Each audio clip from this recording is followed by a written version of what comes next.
Hello book nerds, welcome to Bookshelf Bunny. I'm Kim, and today we'll be adding all of my books into an app.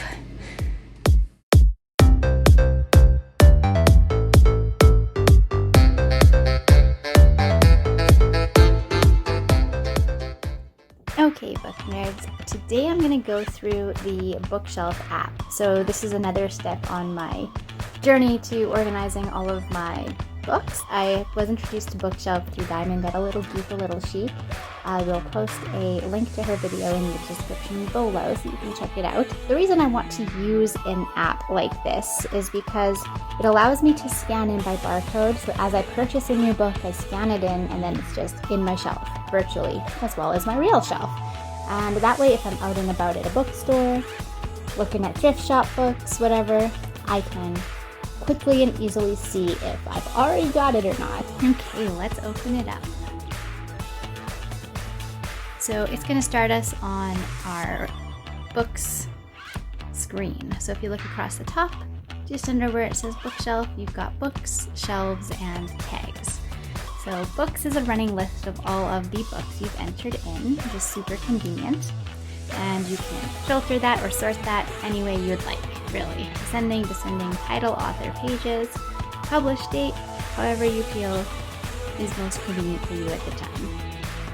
You can also filter by read, unread, started, lent, borrowed, which is super convenient. I really like that lent option. How many times have you lent a book out to a friend and then forgot who you gave it to, right? So this is neat. We're going to take a look at shelves.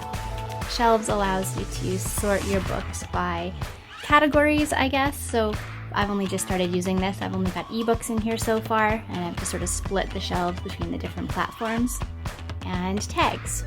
So I'm going to go back to books and show you how tags works. If you go to books, click on a book, hit notes over here, you can enter a tag, and that allows you to track your books. Let's say I wanted to make my tag, call it a favorite book.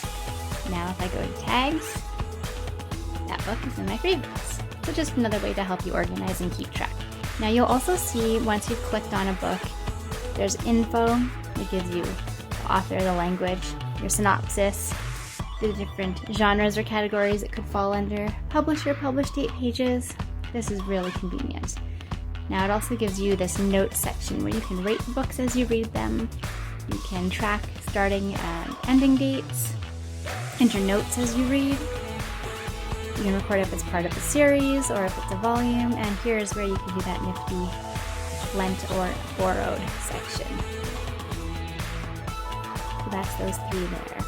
Now along the bottom you see some more options. Bookshelf, of course, allows you to see your shelves, books, and tags. Explore lets you search out various books in the world. So if there's a series you're interested in and you want to add it to your wish list, all you got to do is search it out. So I could just type it in the search bar at the top, or I can just click from here. So let's add Shadow and Bone to my wish list by clicking this little heart in the top corner. Shadow and Bone is now part of my wish list. Add is where you scan books or enter books into your bookshelves as a whole. So this gives you many different options. I like the batch scan because it's quicker.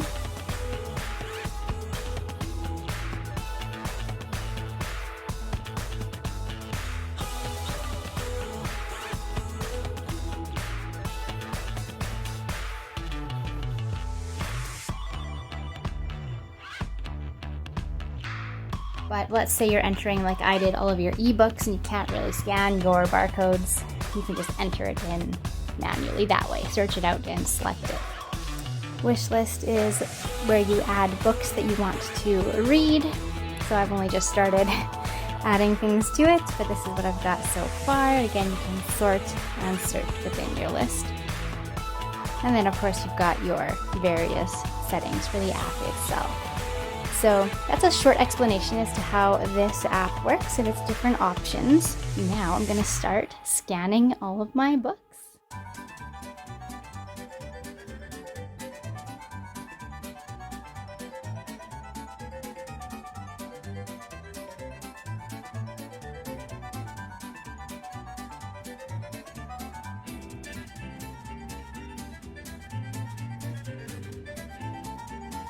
quickly wanted to touch on one of the options within the settings section, the import and export, specifically the import from Goodreads. Now I tried this and I decided that I didn't like it only because it takes everything I've entered into Goodreads and adds it to my shelf. And for my purposes, I want this app to record the books I actually own, not include all of the books that I've read. So I've read many library books, I've borrowed books from friends. I don't want all of those to be included in my shelf. So I've chosen not to use this, but you may find it useful. So I wanted to quickly show you. And that's really it for adding books to an app. Let me know in the comments if you have a similar app that you like to use. And keep an eye out for my bookshelf tour video in the near future that will conclude my bookish spring cleaning.